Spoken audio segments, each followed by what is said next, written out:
Oh my god, he's going to go around the inside. He's going to send it. He's taking the lead of the Canadian Grand Prix on the last lap. Matt Turner takes the win in a remarkable race.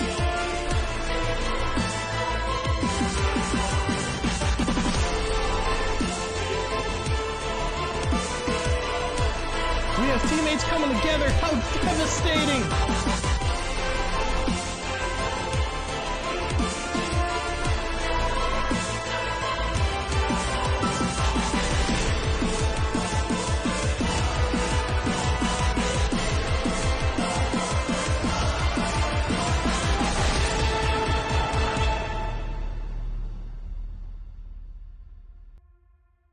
And good evening, ladies and gentlemen.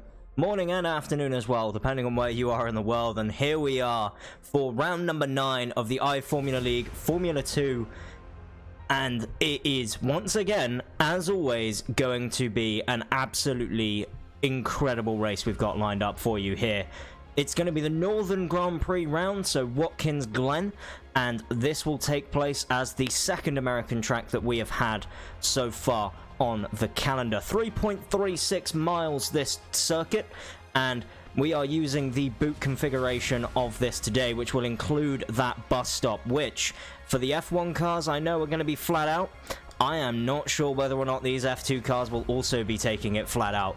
Obviously, qualifying will be able to tell us a lot based on that, but this circuit is absolutely magnificent. Very, very fast circuit. Quite a short circuit in comparison to what we've had so far this season, but still lap times well below sort of 1 minute 30s for these guys, I imagine, once we start getting into qualifying pace, and then maybe as well into race pace. We're looking at low 129s, maybe high 130s going later on into the strategy. Quite a hot day today as well, 110 degrees Fahrenheit. I think I was looking, that was almost 44°C for the drivers, so naturally tires are going to be a big concern today. And I am going to be your solo commentator for today, Alyssa Long, as per usual for the Formula 2 and Formula 3 rounds. And while everyone is going on their first flyers, let's take a look at the standings as well. So, the standings as it is for you right now, we're looking at Lewis Archer leading the championship after a absolutely magnificent race from him at Spa. 140 points, leading Chris Byram in second, with again a good result from Byram. Cesar Cabral not having the result he wanted, so he's now slotting down into third place, with Carlos Quitao having a very, very nice result and picking up much needed points for himself. So that rounds out your top 4, your closest battles so far, it seems like, at least that high up the order, all separated by just 32 points between first and fourth. Still all to play for, with 6 rounds left of the championship, obviously the first of which is here today. There's a couple of new names as well to mention, who I was looking in practice actually seem to be very, very quick. The number 64 car of Eystein was looking very quick in practice, and currently is also on top of the timing sheets. Lewis Archer and Chris Byram both again looking very competitive this weekend, as well as a new driver to the series, Damien Beneke, who drives for the 499 racing team. So look for him to maybe make a couple of positions up as well as we get further into qualifying. And just to continue talking a bit more about these standings, because indeed they are close, especially further down the grid. We've got Ivan Bovkamp in 5th with 62 points, Lewis Colon behind him with 50 points, Alex Gutnet with 32, 1 point ahead of Frederick Larsen, who's in 8th with 31 points, and Frederick is racing tonight, so if Frederick Larsen can beat Alex Gutnecht, then Frederick will take that 7th place spot. Alexander Carver-Robbins is in 10th with Daniel Thomas ahead of him in 9th. Ronald Mathot in 11th with Stathis, who's again a relatively new entry there in 12th. Corey Whiting in 13th with Seth Davidson in 14th, and then Eystein, who we mentioned earlier, in 15th to round out that top 15. And then as we look towards the team standings, Cuda Works currently dominating the competition for the most part. Although the GTR Evolution team of Lewis Archer and Daniel Thomas are starting to make a bit of a comeback. The U-Race Brazil team, obviously with Cesar Cabral at the helm of that team, only driver for that team, so that's probably why they're not competing at that same sort of level that the CUDA and GTR cars are at. Ariga Motorsports with Carlos Quitao and I believe his teammate is Alexander Carver-Robbins. And I believe they have one more as well, but I can't remember their name off the top of my head right now. So potentially Ariga are looking to pick up a few more points this weekend and maybe make that battle for that third place spot a little bit tighter as well.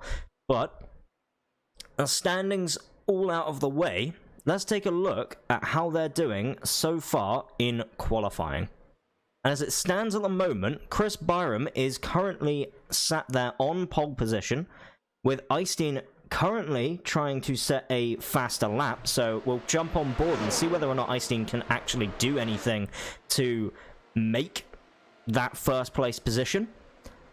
Obviously only 3/10 off at the moment as they go very wide there out of that corner, and well, that's one thing you've noticed here at the Glen. The track limits through turn 1 have been slightly reduced, which means that, hopefully, we don't see so many people going ridiculously wide. However, the track limits aren't necessarily as strict as you saw them from Spa last week.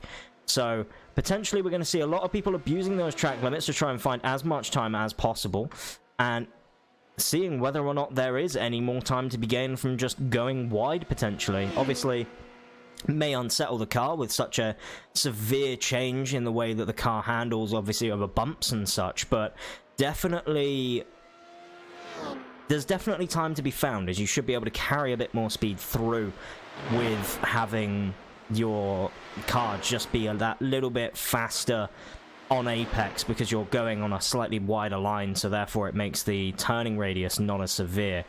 Now, on board with Lewis Archer, I think he is just going to be letting his teammate through, we just saw there, who is Daniel Thomas, I believe, and then unfortunately having a bit of a spin there from himself. And then Cesar Cabral, this is one I wanted to mention in practice. Hasn't had the results necessarily as of late, but this weekend, I think he's looking to improve and he's looking to get back up there on the top step. His practice pace looked very, very good and very, very consistent as well, as we see him currently going into the bus stop right now in that lovely U-Race Brazil livery, a slightly different livery than we saw last week. And just as I say that, I may have just spelt the commentator's curse on him accidentally, and he is around. But we get an amazing shot of the car at least, and it is an amazing livery. I think I might actually prefer that compared to what we had last week. But still, people are trying to improve their times as much as possible. Steph is just crossing the line. I don't think he was improving there. I think that was just an outlap. So we'll see whether or not he improves at all. Don Satterfield hasn't yet to set a time, or at least not one that's sort of representative of the pace that he would like, I imagine. So I'm sure his lap will be the first one that we see get put on the board that is sort of that first representative time, or potentially he's looking to try and maybe go even quicker. So Don Satterfield does improve, as does Chris Byram with a 129.587. Want to see if I can maybe get an on board with Chris Byram here, as we will jump on board as he goes up the S's past the first corner of the 90, as they call it here in America. These corner names are quite simple, so we have tried our best to get them right this time. As we now go into the bus stop here, there was a slight lift, so almost flat, and then unfortunately, before he gets to the loop, there is a massive spin as he seems to have clipped the curb and unsettled the car, but manages to stop himself before he goes too much further.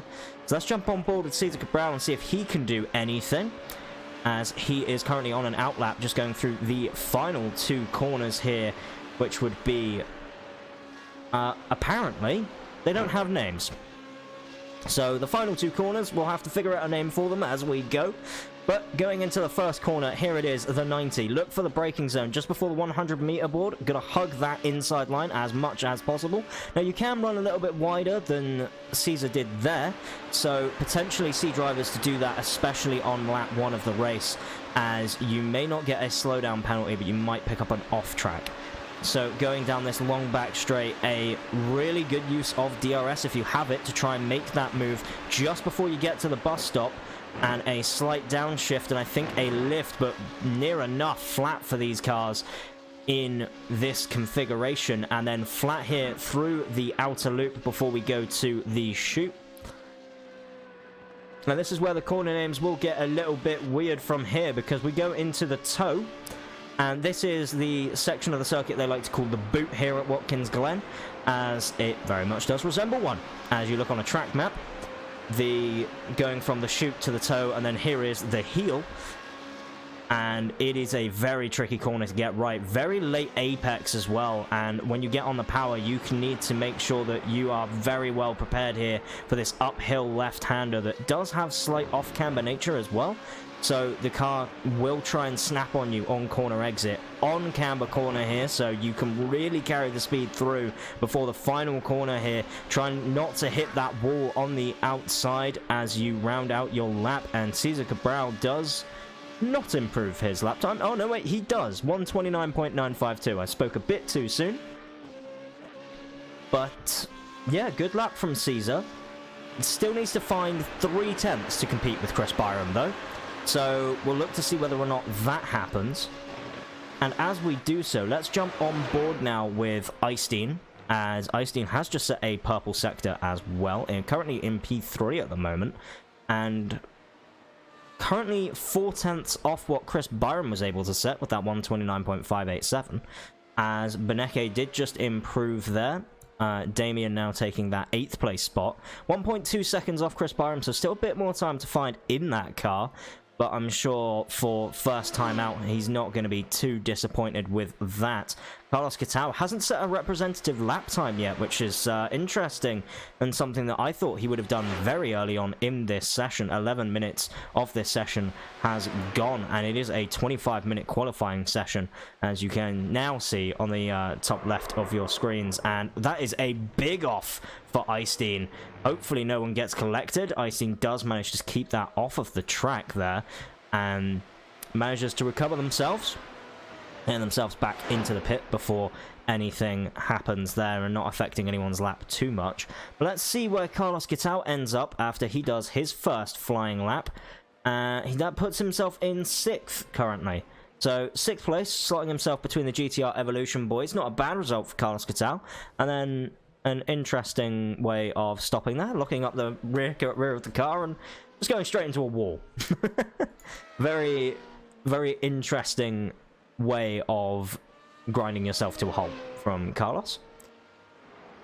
And I believe Rob Sluter has just improved his lap time as well, doing a 1:33.66. So again, more time to be found from a lot of these drivers, I imagine, and we're still very, very close between a lot of these guys. I think there's a few people here that we're looking at and wondering whether or not there's any pace to be found from them. Obviously, Larson, we've seen that more often than not, Larson has a very, very, very good pace. And through qualifying, you may find that Larson will eventually find that time later on into the session. But as of right now, he doesn't seem to be massively improving, as Lewis Archer does just go 4th, and then Alex Gutnecht also improve, take Carlos Quintao's 6th position away from him. So Alex Gutnecht improving, and then Chris Byram is on a flyer right now, having done a purple first sector. Sector 2 was green for him, so personal best, but not the fastest. And then Sector 3 was a bit down on pace, but let's see what he is like through Sectors 4, which was slightly down, and then Sector 5. Is he going to round it out strong and do any quicker of a lap time? And indeed he does, with a 129.335. Chris Byram, take a bow, lad. That lap is very, very quick here. And Chris Byram, I know he said that he wants to try and find some pace. He wants to try and find something that he can show that he is indeed in this championship fight, and he wants to make sure that he can compete with the likes of Lewis Archer, with the likes of, you know, Carlos Quintao, Cesar Cabral, all these guys, and show, right, I'm here for the championship. I want to win this championship, and by making a statement like that, currently almost 6/10 up on everyone else on the field, and he does unfortunately have a bit of an off there, but even still, like, that lap time difference is absolutely astronomical, and we've seen it before. Lewis Archer has also done this before, keep in mind, where Lewis has set a really quick qualifying lap and then just managed to blitz away from the field and not really have much to say about it unless there's safety cars. So potentially that's something that will come out over the course of this race. I think safety cars are definitely a big thing, especially on a circuit that is this technical and this close, as well as Eystein does improve once again to go up into second, and then I believe Damien Beneke also improved up there into 4th position, with Frederick Larsen now actually managing to improve his lap time and get himself 1.2 seconds off our current pole position man. But as I was mentioning before, the way that this track is, it's going to be very difficult for these cars to pass. You sort of have turn 1, maybe if you're daring enough and you're following close enough through the S's into the bus stop, but aside from that, this track isn't really suited to overtaking. Obviously, they do run multi-class around here in the real world, so you would think that actually maybe there is places you can pass, but keep in mind that while they run multi-class here, you're looking at 2 different classes of cars. So you're looking at one that's significantly faster than the other, trying to pass in places that you can probably go around. Like, for example, here at the loop, you could probably get around the outside if your car has more downforce than the one you're trying to overtake. But in very similar machinery, I think it's going to be very difficult to do so. We'll have to wait and see. Now, I'd imagine, like we saw at Spa, everyone was running sort of mixed downforce configurations. People were running high downforce, they were running low downforce as well. I imagine here at Watkins Glen, it's going to be exclusively high downforce. We have so many high-speed corners here that it's almost silly not to. I'd imagine that because the straights aren't very long, you want to maximize your speed through the corners. And I think we will see people who manage to find that right balance between getting a nice, really improved sort of cornering speed, but also not suffering with drag in the straights, really start to find the pace around this track, as Cesar Cabral does just have to avoid someone going off there on the side before he finishes his flying lap. And that is a massive improvement there from Cesar Cabral, 129.658. So 3/10 off now, Chris Byram. So this is currently, we are on board with Cesar Cabral as he did just finish his lap. So Cesar Cabral running that high downforce as I mentioned earlier, and I believe Chris Byram is also doing the same. But I am wondering whether or not anyone will opt for a lower downforce or maybe even a medium downforce package. I'm not 100% sure whether everyone can run medium downforce here. I'm not even sure if there is a medium downforce package. I need to actually take a look at that myself. I know there is a low downforce and a high downforce. We saw that in effect at Spa. But I don't think I've ever seen a massive difference between the high and medium, if there is such a thing. But getting later on into the session here, we should be able to start seeing a few more people as we are on board with Damien Beneke, seeing whether he can improve. Going through the first sector, we will soon come to the timing beam for that one. And let's see whether or not he can improve his time at all, as I believe that was Carlos Quetal who maybe just let him through. Nope, Jackson Carr, who is Carlos Quetal's teammate for this race. So that was one of the people who I couldn't remember the name of, as there seemed to be a car off there in the bus. That doesn't affect Damien's line too much though, and Damien is indeed improving.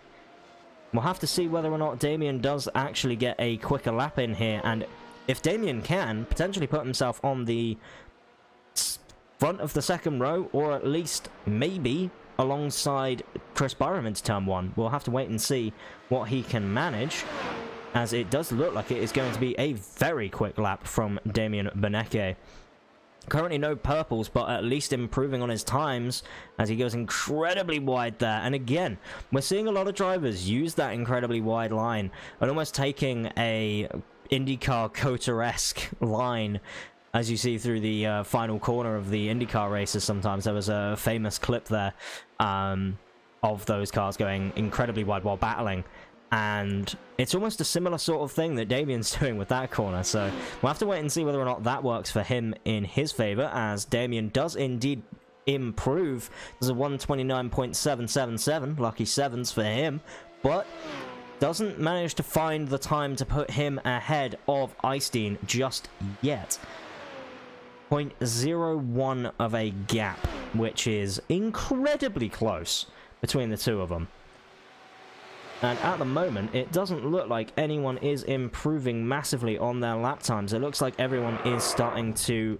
Ooh, big off there from Damien Beneke. And that's not how you want your car to be, my friend. As... I'm not sure who that was. Just drove past him, but that was very close. That could have been Frederick Larsen, actually, who just went past incredibly close to that car. Playing a game of Risk. As Frederick is improving, not improving through the second sector, maybe having to lift off very slightly for that car off the side of the track. So I have to wait and see whether or not Frederick Larsen can get in a lap here, and just as I say that, he also crashes into a wall, and that's not going any further, I don't think, for Frederick Larsen. Now, there are a couple of people here who haven't set laps yet, and when I say a couple, just the one, Ivan Bovkamp at the moment. I'm not sure whether or not Ivan may have had a qualifying ban. I may be able to find out at some point. But let's see if I can find out. Ivan does have a qualifying ban indeed. And so does Frederick Larsen, although I think Frederick Larsen is going to be serving that in the F3 and not the F2, because that is his main series. So that will be for next race out. We will see Frederick Larsen having to start from the pit lane. And Carlos Quintao improving on his lap time, so trying to find that pace here to get himself further up than 9th. Let's see what he can do coming around the final corner. Does he manage to improve and put himself higher up than 9th?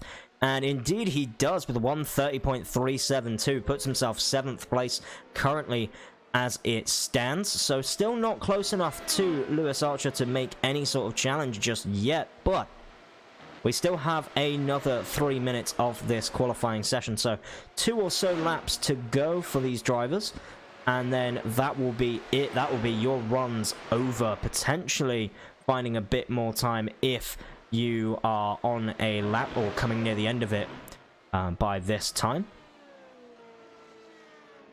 As again, it looks like Stathis is on a quick lap at the moment. We'll see him coming around the final corner and potentially improving his lap time and seeing whether or not he can knock off Beneke for that 4th position.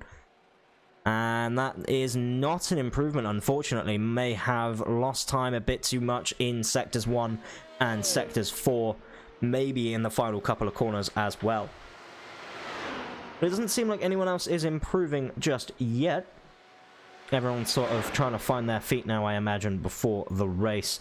Trying to just do that last minute push, see if they can find absolutely everything that the car has to offer them. And if they can do that, then they might be able to put themselves on the front row and challenge that mighty lap from Chris Byron, that 129.335. I was wondering whether or not we may actually see anyone jump into the 128s. I wasn't sure what I was seeing in practice, whether I was seeing race pace or quali pace, but it's looking like some people were doing quali pace runs in just before we got into the qualifying session, as Stathis has unfortunately lost out there. Frederick Larsen currently on a quick lap. Let's take a look on board as he comes through the 3rd to last corner here at the Glen. Before we jump into the second car, sorry, not second car, the second corner of this track, before we jump into the final one. That's a line. I did indeed say those words. The second to last corner is indeed the second corner before the final one. Frederick Larsen does manage to improve with a 1 minute 30.158. Puts himself 7th place, so nice chunk of time to actually be found there from Larsen. So Larson doing an incredible job so far, and when we were looking at his pace potentially not being there, maybe not having practiced as hard in the F2 at least, and maybe practicing a bit harder for the F3 as he does have that qualifying ban to serve, so maybe his skills not quite transferring, or potentially just didn't have as much practice as he would have liked. Or maybe the car's not set up correctly. There's a whole host of things that it could be, but Larson is trying to push for everything he can do, and indeed, this track is very deceptive. Corners like the bus stop, very, very fast corners when you get the line right, but if you hit any of those curbs in a slightly wrong way, you will find yourself very easily into the wall. And then also the heel there as well. A very deceptive corner, very late apex, so this corner here is the heel and the toe. Uphill, and when you get on power, the way that the corner starts to sort of level back out with the road can sometimes cause a bit of a twitch on exit, so it's not easy to get the power down there. The car's usually very squirmy as you go up that hill, so a lot of tricky corners around this circuit. It looks on paper to be relatively easy. It's just, oh, you know, 90-degree corner into a flat-out S's, and then, yeah, the bus stop's kind of tricky, sure, but I'll take it like I do the bus stop at Daytona, and it should be fine. Very, very different style of corners. And then the loop, oh, it's flat out in these cars, should be nice and easy.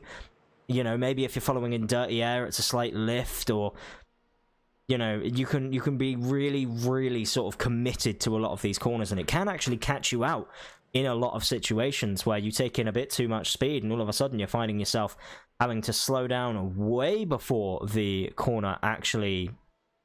you'll have to slow down even on corner exit because you've carried too much speed in.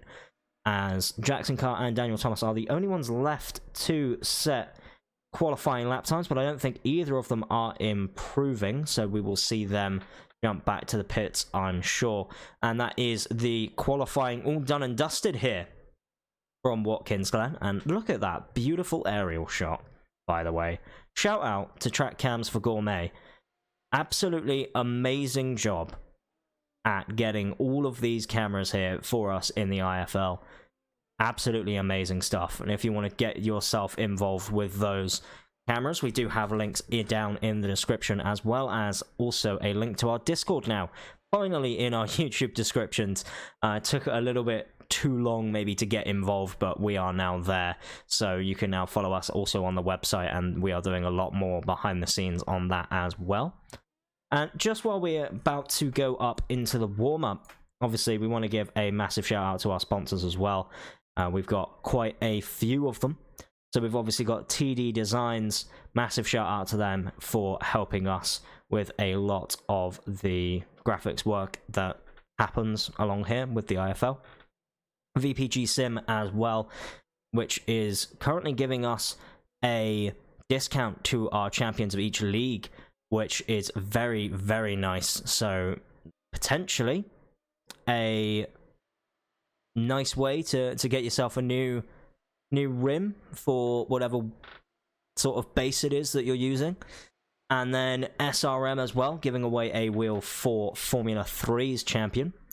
And then Siemens as well is also another one of our sponsors, was going to try and get us some trophies at some point, and also some track pieces made. So potentially we may see those getting handed out, and I'm sure they will be posted along in the Discord once they do get made and once they are sent out to the people.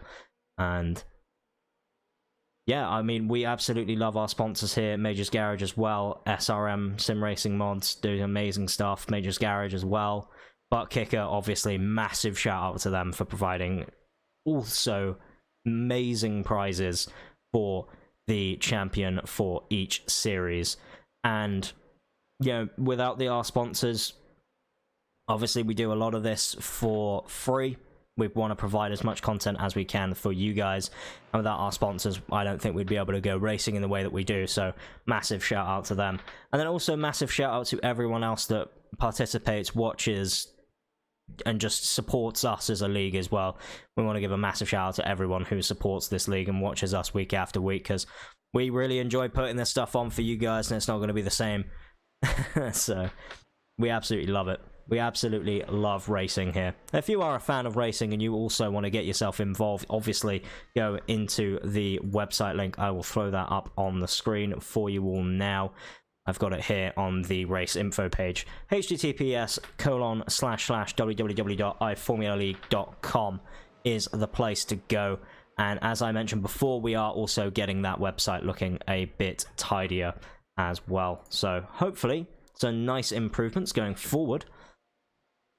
But yeah, the warm-up gives us a little bit of time to just reevaluate what the track is doing, and it looks like it is getting a bit colder as well, which is nice for the drivers. Means a bit more grip, which should hopefully mean a little bit faster lap time. So maybe in race pace we may see those potential low 131s now is where I'm aiming. Obviously 1 minute 29.3 was our qualifying fastest lap, and we will take a look here at the quali results just before we get going. So we will throw those up on the screen if the overlay wasn't being buggy. Bear with me. So your qualifying results as it stands at the moment, obviously Ivan Bovkamp having a quali ban, so not having set a time. We'll start from the pit lane as well. Don Satterfield in 13th, 3.3 seconds off of the lap time set by Chris Byram, so not necessarily the qualifying result he was looking for.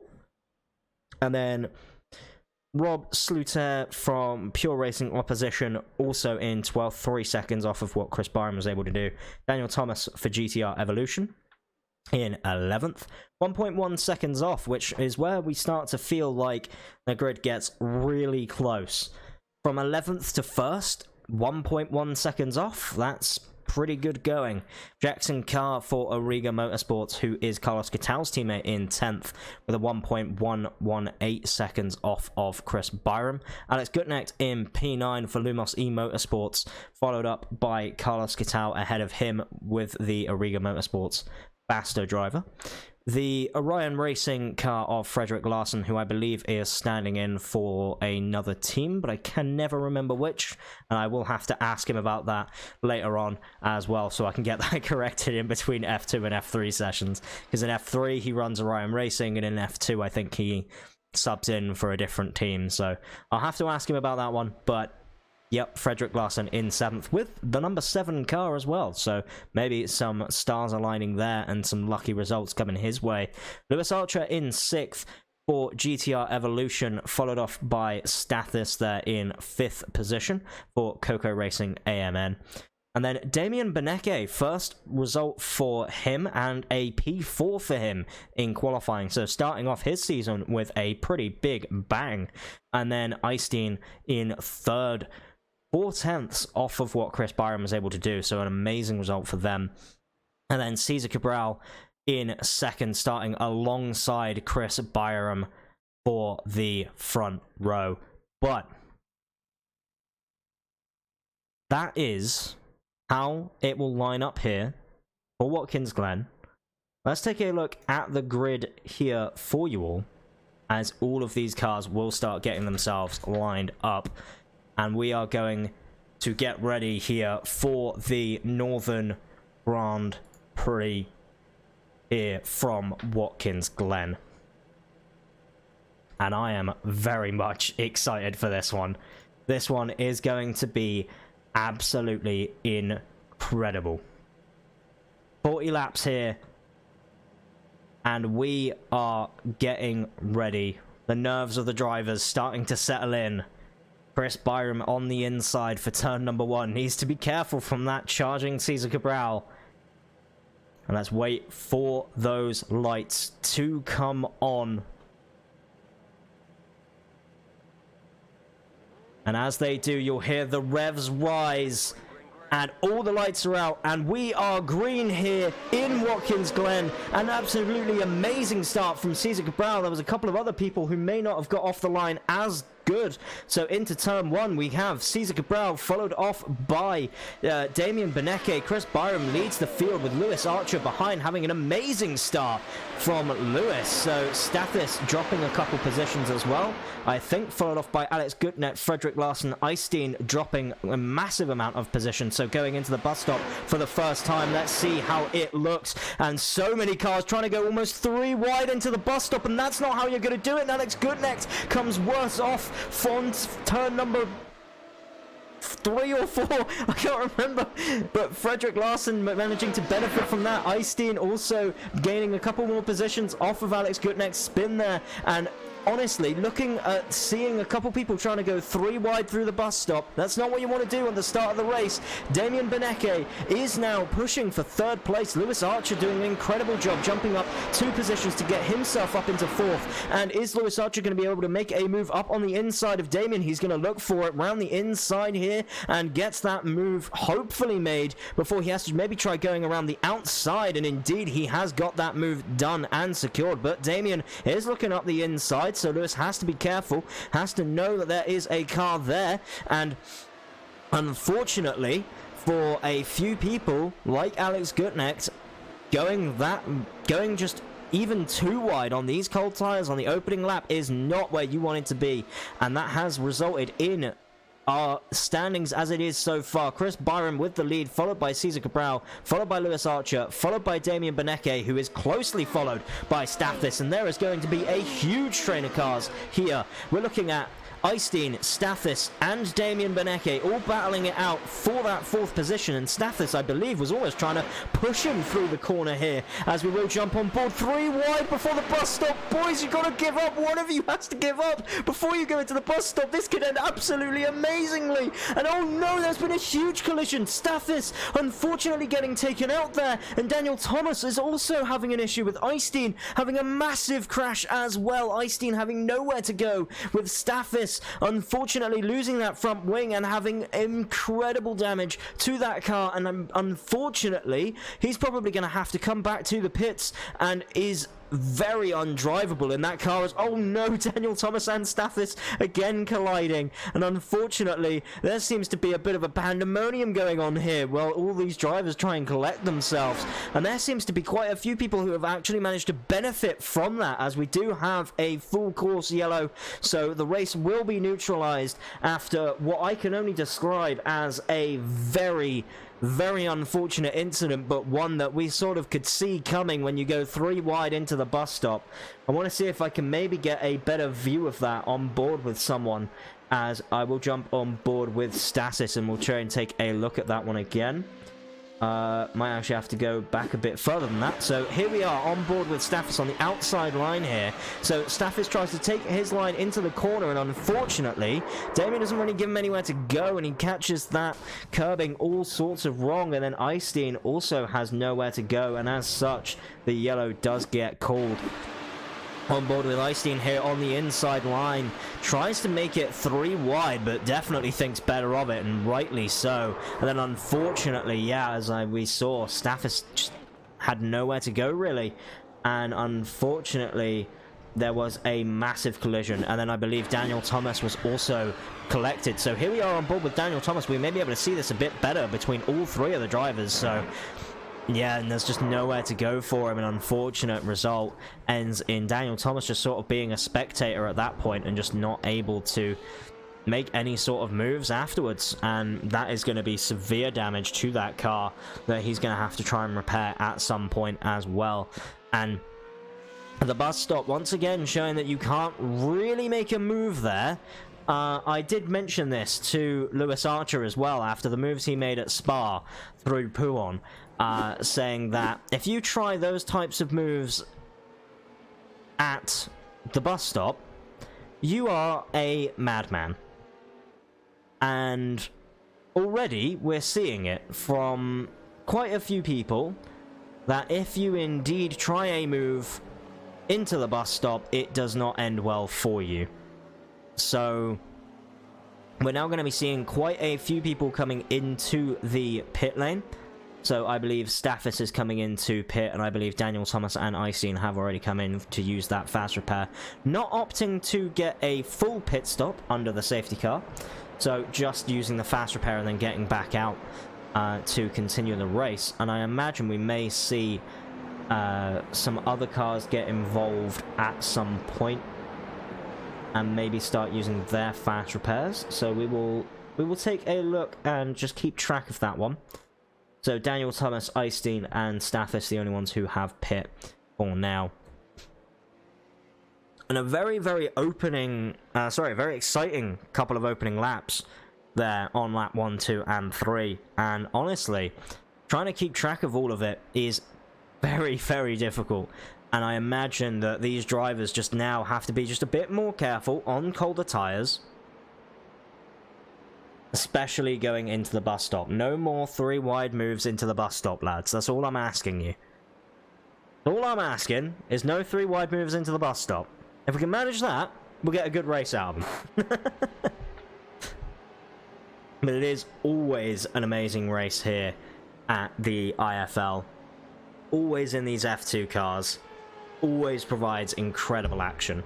And we'll see if anyone else does just try to dart into the pit lane. Lewis Archer opting to come in early and take his pit stop right away.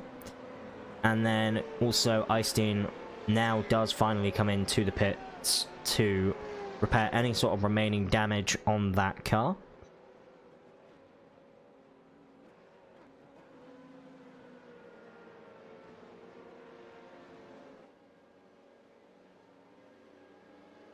And I'm wondering whether or not Daniel Thomas might.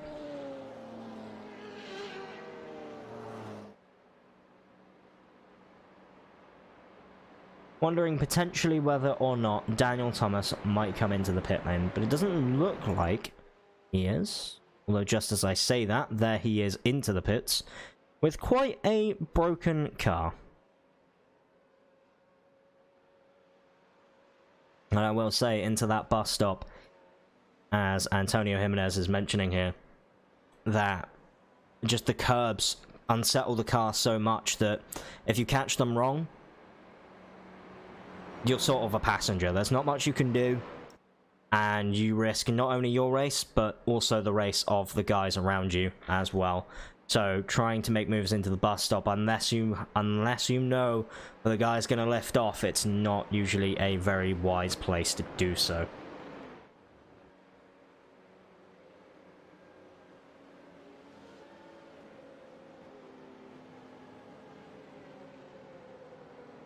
But always keep a drink on you as well, as the lights on the safety car have gone out. So 4 laps of 40, and 2 of which have been under safety car so far. Chris Byram has led so far every single lap of this race, and will probably continue to do so for a little while, at least until Cesar Cabral can make some sort of move.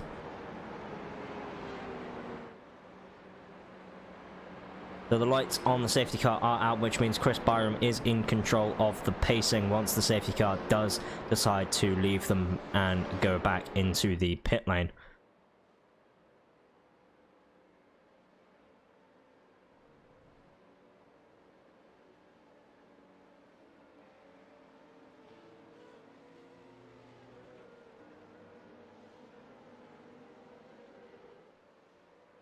And now I'm wondering whether or not we will see Chris Byram start to make some sort of move very early on here. Now, he is backing up the field, so everyone will have to be careful. Little puffs of smoke there from some people in the background who do lock up, as Chris Byram is letting the safety car get ahead of him.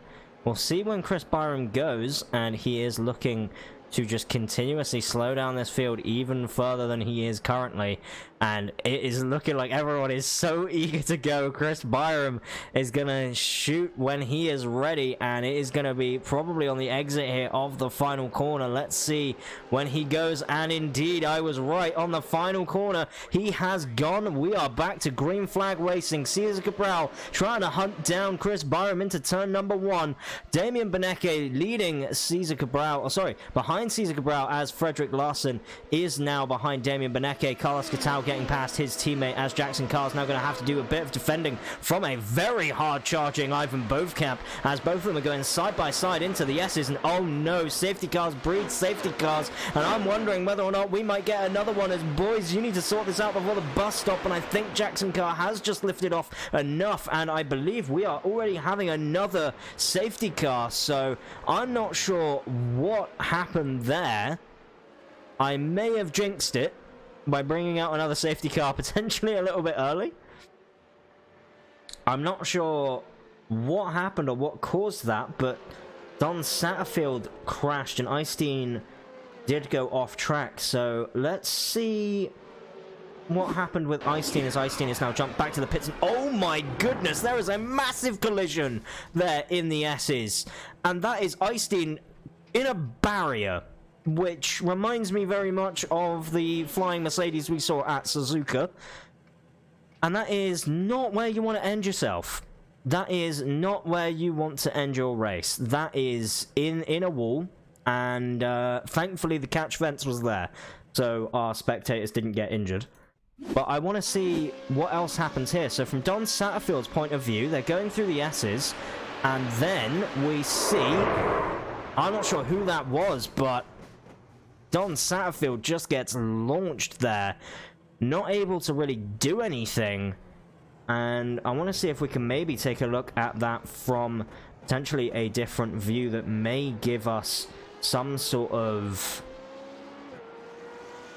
better camera here.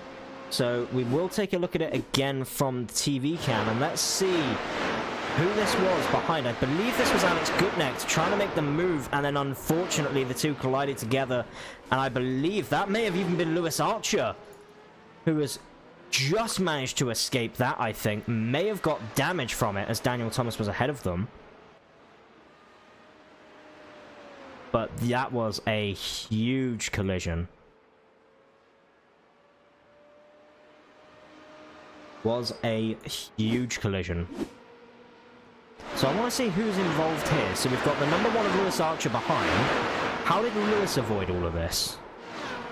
Lewis got clipped as well, and unfortunately some major collisions as well. So Lewis having a very unlucky incident, and unfortunately caught up in a scrap that wasn't even really his fault. He was just a passenger. Alex Gutnecht unfortunately having some sort of, I don't know whether or not he saw a gap and just didn't see that it was closing, or potentially had something else going on. But I want to maybe see if we can get an onboard from Alex Gutnecht here. And yeah, unfortunately, it seems like Don Satterfield did just collide with him and just shut that door a little bit too early. Was still there, may have heard from a spotter that it was clear, but unfortunately Alex was still there, and that is where we see the incident occurring from Don Satterfield's point of view. He's coming across to try and take that normal line, but there was still a car on the inside line, and it resulted in quite a few people's race now having been impacted.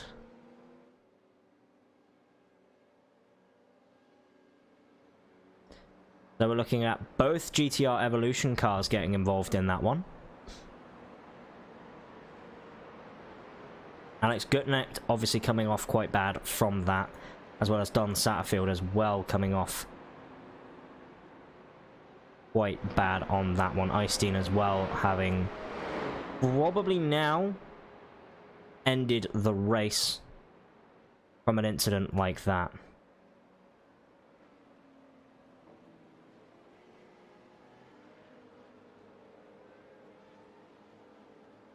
Not again.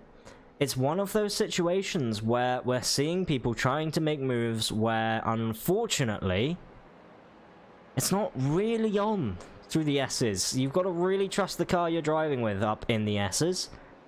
Very difficult to make a pass work. Especially considering the bus stop is the next corner, so you kind of need to do it all before you hit the bus stop. Which might not be that easy to do.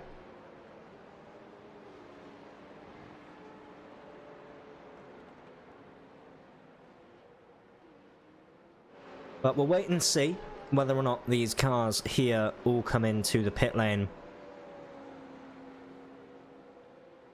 Damien Banky now into the pits with Frederick Larson, Carlos Gatau, Jackson Carr, Rob Sluter, Lewis Archer and Alex Gutknecht also all coming into the pit lanes. So out of the 14 entrants we've had, 3 of them DNFing on lap 7 out of 40. So it is looking like it is going to be a race of attrition here for the Northern round of the IFL. Round number 9 of the Formula 2 season.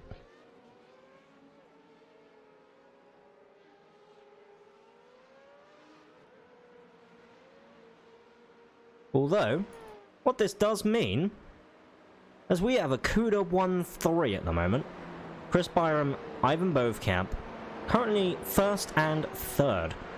So, in terms of the team's championship, you almost have to be looking as if you're a CUDA team and being like, well, this is a really good result for us at the moment.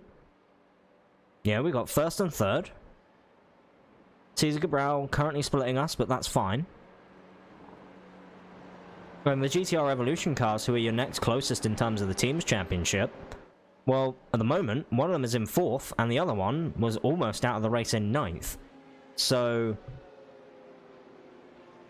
one thing they do need to worry about, though, is the one who is in 4th has already pit.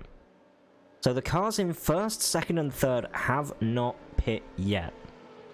If there is another safety car, I would imagine to see Chris Byram, Cesar Cabral, and Ivan Bovkamp all jump on the chance to go up into the pit lane and put on a new set of tyres as well as refuel, if they need to.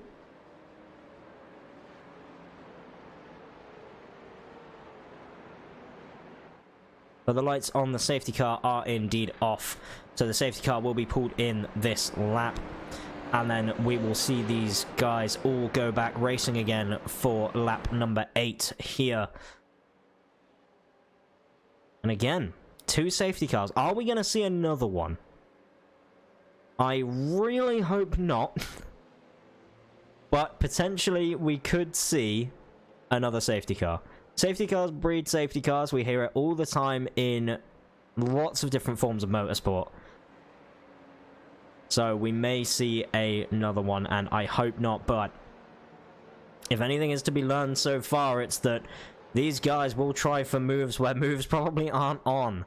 So it's almost looking like, at the moment, Chris Byram is trying to back up Cesar Cabral into Ivan Bovkamp. So I'm wondering whether or not Chris will tell Ivan when he's going so that Ivan can maybe get the jump on Cesar before the line. Let's see if that happens, as Chris Byram will lead the cars away once more into the final corner. Everyone's going to bunch up really closely now, and Chris Byram has indeed gone, leaving Cesar Cabral left on the jump. Ivan Bovkamp not really getting the jump on Cesar that he wanted. Daniel Thomas now being chased by Damien Banky, and then Carlos Gatau going for a very daring move up the inside. Thankfully, no contact between them, but Frederick Larson managing to make a move And then we need to be careful here between Frederick Larsen and Rob Sluter, because there could have been potential pandemonium once more as we jump on board with Carlos Gatau, as he may try to make a move up the inside of the bus stop. And I'm going to close my eyes for this one because I don't want to see another safety car. Thankfully, he pulls out of it, and Frederick Larsen and Rob Sluter also pulling out of it as well, not wanting another safety car. But Rob needs to be careful because behind him is a very hard charging Lewis Archer, who is very much wanting to make any move possible, as we almost saw Alex Gutneck try for the move up the inside of Lewis Archer further down the field, and Lewis is going to be trying everything he can to get past while also trying to defend from a hard charging Alex Gutneck. Alex Gutneck wants to recover a lot of the positions that he's lost so far, and then Lewis Archer is also looking to try and make a move up the inside. Manages to get the move done, potentially on exit. Rob might have the grip. And unfortunately, Lewis is just going to have to hold on and try one more time going through these final couple of corners. Frederick Larsen now very close to Carlos Gatau, makes a mega move even up the inside there. Carlos Gatau might even have a slowdown as even Rob manages to get past him, which may actually push. And then Lewis Archer into the wall again, having collided with Alex Gutnecht, I believe. And that is Lewis Archer's race at the moment crumbling, as Jackson Carr is trying to battle now alongside Alex Gutnecht and trying to do everything he can to help his teammate out, as Jackson Carr is trying to go around the outside of Alex Gutnecht. Alex Gutnecht does leave the space this time. Jackson Carr now going to have to try and make this move done before the bus stop or just ease off. Jackson Carr does indeed do that, but Carlos Gatau goes to try and make the move through the bus stop, and again backing out of it so far. Lewis Archer having been very unlucky up to this point and is currently, I think, maybe out of the race, but going back onto your battle for the lead. Chris Byram and Cesar Cabral having all to play for here for this third position, and Cesar's going to try and go the long way around the outside of the toe, and is he going to be able to get that toe as he slingshots round, cuts Chris Byram off. Chris Byram not very happy about that one, so here we go up to the outside. Chris Byram battling incredibly hard, and they touch, they're both colliding, and unfortunately that's going to mean that both of them lose out, and then Chris Byram comes back across track and collects, I believe that was Damien, who then also comes back on track and manages to just barely avoid Rob Sluter as well as a few other cars. So once again we're seeing some moves being made here and getting incredibly close between a lot of these drivers. Cesar Cabral coming much better off of that move between Chris Byram, and then Ivan Bovkamp also having some issues of his own. So it's all kicking off here, and that does mean that Chris Byram does need to come into the pits and potentially repair some of that damage that was caused from that incident between Cesar Cabral and himself, battling just so incredibly hard between the two of them. And unfortunately it just meant that one of them was going to come off worse. When you battle that close into those corners, unfortunately something's got to give, and that something was Chris Byram. But what that means now is Cesar Cabral is in the lead of this race, and unfortunately has an incident through the bus stop and hits that outside wall. Very, very easy to do. Has to be careful getting back on track into the loop. Has to avoid very hard charging cars of Jackson Carr and Carlos Gatau, who does manage to get past without causing too much of an issue. And Cesar Cabral is going to try and go up the inside of Carlos Gatau. Manages to do it very well. So Carlos Gatau is now having to chase onto the back of that mistake from Cesar. Daniel Thomas is now in the lead of this race from all of this, and is also is the leading car who hasn't pit yet. Frederick Larsen also currently fastest man on track so far as we go into lap number 11 here as we come through the second to last corner. So this is currently your battle for the race net lead. Daniel Thomas, starting in 11th position, is now in 10th, having just kept the car clean as much as he possibly could, and is doing an incredible job there for the GTR Evolution cars, as Frederick Larsen is trying to hunt him down and is trying to find any sort of speed that he can to make a pass as we go through the S's here before the bus stop chicane. Frederick is going to have an amazing slingshot through the straight here before we get to the bus stop. Is Frederick going to have any sort of indication of going for a move? No, it doesn't look like he is. But saying that, he does show his nose, does make Daniel think that he's going to try something, but Daniel just shuts the door in his face and says, no thanks. If you want to try that again, you've got to make sure that you don't even give me a chance to respond, because Frederick Larsen is going to be trying to make any sort of move that he can, and at the moment, it is very much looking like this race has just been a massive shake-up, with a lot of the big front runners having collided with lots of different types of just unfortunate backmarker spins or potentially just mistakes of their own. And what it means is that we're seeing drivers that normally are quite close to the front, admittedly, but maybe not as close as we normally see, now actually getting to show what they're made of. Lewis Archer does officially retire from this race, by the way, so that only leaves 10 drivers left. So if you finish this race, you stand a good chance of at least being within the top 10. So you'll collect points as long as you finish, which is very nice, I'm sure, for all these drivers. So now Daniel Thomas is flying that flag solo for GTR Evolution and has to be defending from Frederick Larsen. And then Alex Gutknecht is flying the flag for the Lumosy Motorsports car, and currently in a bit of a weird position where he doesn't really have anyone to fight with ahead of him, but does have to worry about Rob sitting behind him as well. So Rob, for the Pure Racing opposition team, is going to be trying to make some sort of moves, try and gain some sort of speed, and if he can challenge Alex Gutknecht, that means that we may see a very nice battle develop here. But we also cannot count out the likes of Cesar Cabral, the likes of Ivan Bovkamp and Chris Byram. We cannot count out Carlos Catal, Jackson Carr as well. So a lot of the front runners are still running, but they are in positions that they don't necessarily want to be in, as Ivan Bovkamp is now into the pit lane. I'm not sure what happened between him. I believe he had an unfortunate crash there, so we may have to jump back and see that one. And I do want to stay on board with Rob, though, as it looks like he is getting quite close to Alex Gutknecht now, and maybe, potentially, is going to try and set up a move here into turn number 1. So going through the final couple of corners, if he can follow close enough, we may see Rob try and take that third place position from Alex Gutknecht here on lap number 13. So Rob is going to have that slipstream. Is he going to be able to use DRS? It doesn't look like he is just yet, so he's opting to just save it, sit behind so far, maybe just save some fuel so that he can push a little bit harder later on. So Alex Gutknecht's doing an incredible job so far to keep himself in third after a few unfortunate incidents that have occurred, and Daniel Thomas also doing an incredible job keeping first place from a very hard charging Frederick Larsen. And I believe that one mistake was all Frederick Larsen needs to maybe try and set up the move here into the chute. Is Frederick Larsen going to be able to keep it round the outside of Daniel Thomas? And unfortunately, Daniel Thomas just cooks it a bit too hard, and into the wall he goes, and that is going to cost Daniel Thomas a huge chunk of positions, and more importantly, it's going to cost those tires as well, and that is very unlucky from himself. He almost caught Frederick Larsen there sliding back across the track, as we will jump on board now with Rob Suter and seeing whether or not Rob can put any pressure on Alex Gutknecht, and it doesn't look like he can at the moment.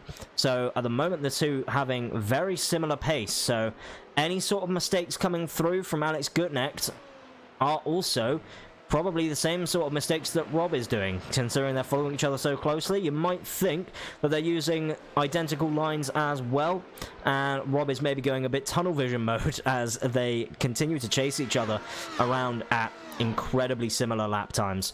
But they do need to be careful, though, because Cesar Cabral is very much hot on the heels of them and is going to try and make some sort of move if the opportunity presents itself. But speaking of moves, here we go on board with Rob Suter. Is he going to be able to make a move around the outside here of Alex Gutknecht going into the bus stop? Are they going to try it side by side? Is Rob going to have the balls to hang it? And indeed he does. And Alex Gutknecht does manage to just keep off the curbs just enough to not have his car unsettled and into a wall, but it does mean he did lose quite a bit of time, and that means that Cesar Cabral is now within sort of that 1 second range, and it does mean that Cesar Cabral can now very much taste almost the gearbox oil dripping off the back of Alex Gutneck's car, and Cesar Cabral is going to try and make some sort of move. We can be sure about that one.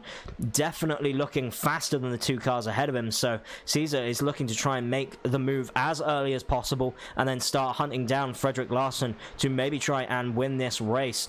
Currently on lap number 14, so Cesar has a long way to go yet, but I'm sure that is going to be the ultimate goal, is to try and push as hard as he can, because he doesn't have anything left to lose. They've all pit around the same sort of lap time. Although saying that, Cesar Cabral, I am just checking, hasn't actually pit yet, so he still needs to pit, so he really does need to get a move on and really does need to get past these guys as early as possible and extend a gap as quickly as possible, because otherwise he may find himself in a situation where he may lead the race at one point but then drop down massively when he does finally come in to that pit stop window. And here we are on board with Alex Gutneck as he maybe tries to make a move on Rob Suter ahead of him, doesn't think anything of it just yet and mounts those curbs once again, and Alex needs to be careful doing that because we've already seen a few people's races end by mounting those curbs so aggressively, so needs to hold off just a touch, and if he can do that then he may just hold this 3rd position. But once more, I'm going to mention it, Cesar Cabral is very much now on the back of the gearbox of Alex Gutneck going into the toe here. Cesar Cabral taking a bit of a wider line, maybe have just missed his braking zone and went in a bit too deep. Well, let's see whether or not anyone can make any sort of moves on the other. Is Alex Gutneck going to show himself? No, but Cesar Cabral doesn't think anything of it, so Alex Gutneck does just take his normal racing line and says, well, if you aren't going to commit to it, I'm just going to keep shutting the door on you, and then when you finally commit, there may be an incident. And Alex Gutneck's doing quite a good job at defending from Cesar Cabral so far, although Cesar hasn't really sent many moves just yet. So here we go through the second to last corner, and then a very fast final corner. Got to avoid that wall on the outside, and I am wondering whether or not the pressure is getting to these drivers a little bit, as Alex Gutneck is maybe going to try and make a move up the inside of Rob Suter, but again, nothing doing. And once again, they're going to follow each other. Rob Suter through Alex Gutneck through Cesar Cabral, and if Alex Gutneck isn't careful, he's going to have Cesar Cabral to deal with. Cesar Cabral is trying to look to the inside and then to the outside and then back to the inside once again, and Alex Gutneck being very aggressive on his defense and Cesar Cabral being very aggressive on the attack as well. And then Cesar Cabral trying to go around the outside of the bus stop and manages to get that move done very, very nicely. So amazing move there from Cesar Cabral to get 3rd position, and now he has to chase Rob Suter and get the move done that Alex Gutneck couldn't. And from here now the race is on for 2nd position for Cesar Cabral, and then eventually he's going to try and get that pace up to compete with Frederick Larson, who is currently leading the race and is building out a nice gap while these guys battle. So Cesar Cabral was trying to look up the inside there of Rob Suter, but Rob doing a pretty good job at just placing his car just where it needs to be, just keeping on the racing line for now and just saying to Cesar, you got to commit for a little bit closer before I really give you the racing room. So Cesar doing quite a good job at just easing out of that move before anything else was made. And I will jump back on board here with Carlos Quetal just while that battle's going on, because we may see a battle here between Carlos Quetal and Daniel Thomas arise, and if that happens then Carlos Quetal can start his way up the order and start making his way maybe up into a podium position once more. We know he very much does enjoy that podium positions.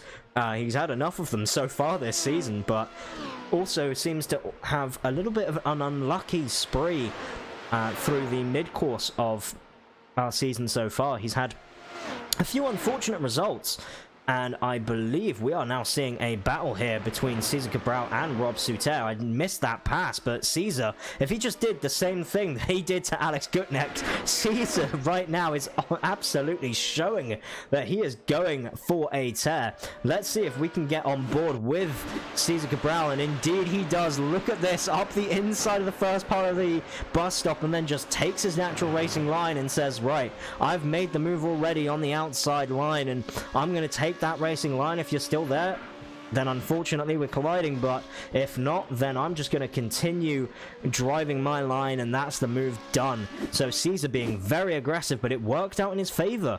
And just as I say that, Rob Souter also had an issue where he has now made a slight mistake, so we'll have to check back on that one and see what happened here into the toe. As he gets on throttle, is he just slightly too wide and clips the grass, and unfortunately spins the car around through the toe, and very easy to do, and that's going to cost him a few positions trying to get back onto the track.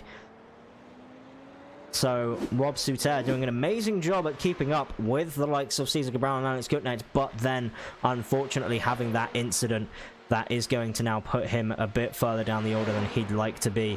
So Caesar Cabral currently your fastest race pace with a 1:31.73, so his job is very apparent.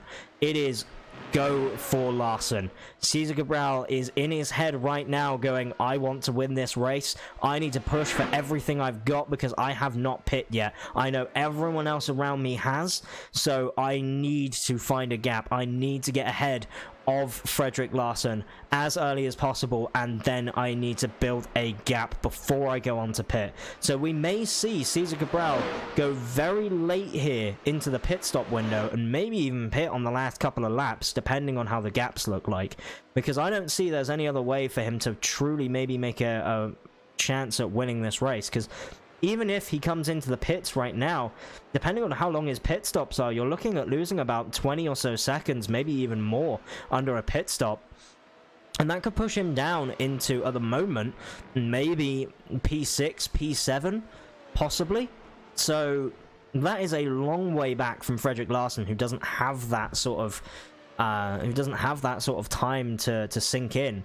But saying that, Caesar Cabral does just put in another fastest lap of the race and goes almost a full second quicker than what Frederick Larson is able to do. So Caesar Cabral currently putting in some really competitive laps and showing us that if that's my goal, I know what it takes to do it. I'm going to try my best to get it done.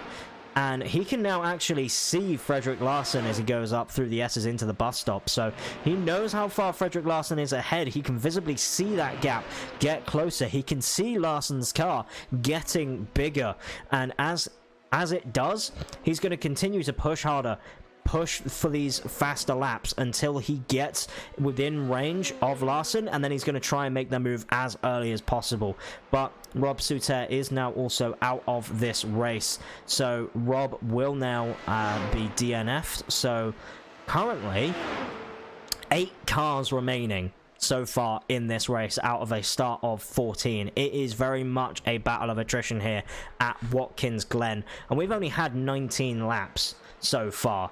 And if this continues on, and it's like this in the F3, then potentially we may see a lot of yellow flags in that F3 race. And Watkins Glen proving that it is pretty hard to overtake, and anywhere you think is an overtaking opportunity, you've got to think twice about or really have that overspeed, because otherwise you will probably pay for it, as Frederick Larson does go through to lead us onto lap number 20 halfway through this race. Caesar Cabral doesn't set a new fastest lap of the race, but he was only a 10th off, so you know, it's from Caesar Cabral's point of view, it's close enough. He's doing what he needs to do, and he is indeed setting incredible pace at the moment. He's so far ahead of everyone else's pace that he's almost in a league of his own right now. Caesar Cabral doing an absolutely amazing job, and then Frederick Larson, who is now only 2.5 seconds ahead, is also having to maybe look at the relative and start going, right, I need to find some pace from somewhere, because otherwise Caesar Cabral is going to be all over me and I'm not going to have anything to respond with. Because if you think about it, Frederick Larson hasn't had really anyone to attack or defend from really since that incident that happened with Daniel Thomas. Since Daniel Thomas got passed by Frederick Larson, Frederick Larson's been pretty much in a race of his own.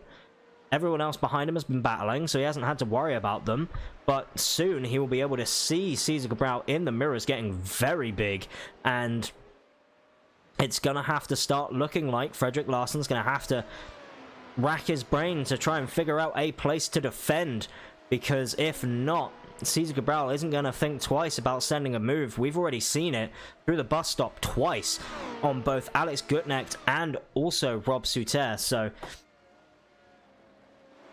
now we will jump on board with Carlos Gattal as the battle between himself and Daniel Thomas for 4th place is now starting to heat up a little bit more. Is Carlos going to be able to find any sort of bigger pace here, as he does just set a 132.2, so is starting to find a bit more pace on Cesar Cabral, starting to get within sort of the same lap times as Cesar even. So Carlos Gattal may have a run here on Daniel Thomas and going down into the bus stop chicane. It does look like that is going to be the case. Carlos Gattal trying to make the move done before the bus stop. Both of them going side by side through the bus stop, giving each other plenty of room and managing to make it work. And unfortunately, Carlos Gattal couldn't get the move done, but he's going to have another shot at it. It may be into turn number 1 as well. We'll have to wait and see.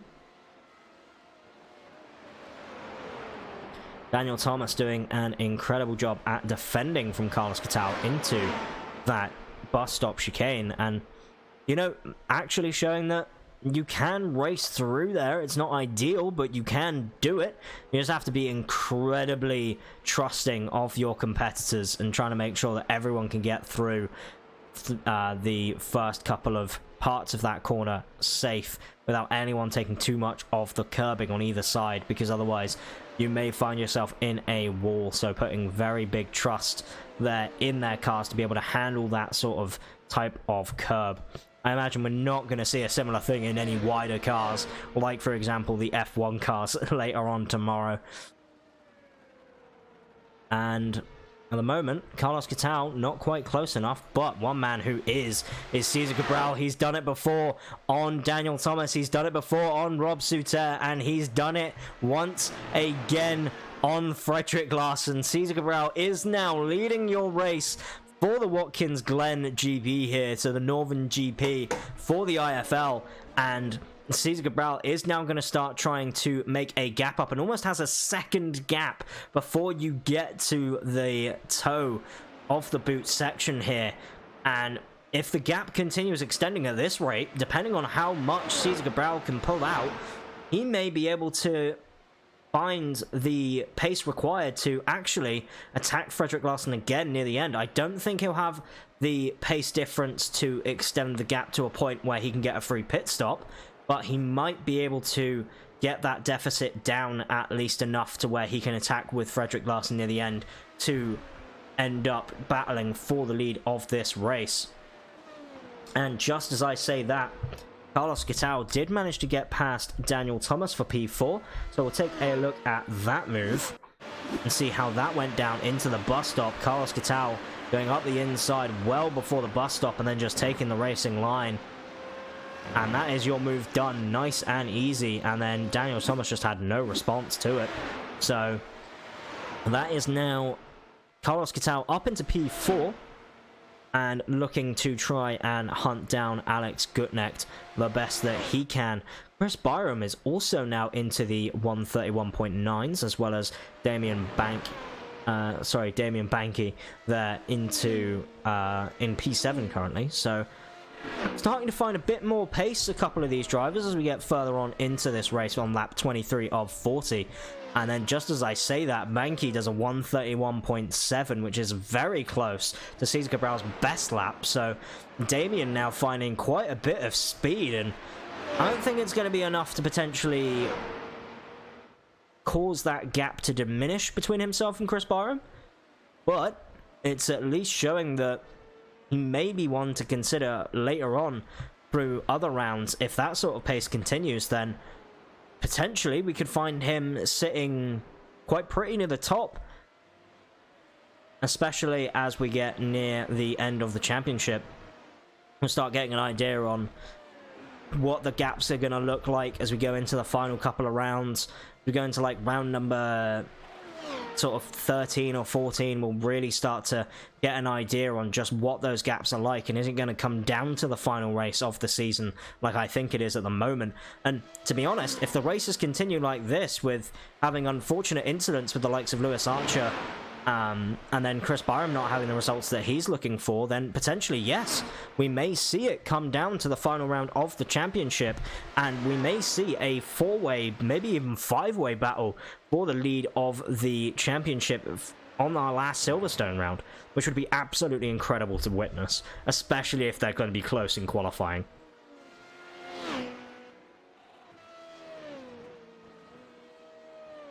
Chris Byram does now set a faster lap time, so starting to try and push a little bit, but unfortunately I think unless we get a safety car, that gap is going to stay pretty wide, because Daniel Thomas with Carlos Gattal currently trying to push as hard as they possibly can to just battle between each other for 4th position. Daniel Thomas really wants those points, and rightly so. Obviously, with the likes of Lewis Archer out now, he has to pick up the points for GTR Revolution for that title fight between that team and the CUDA Works team, especially with the likes of Chris Byram behind Daniel Thomas, and then Ivan Bovkamp also out of the race.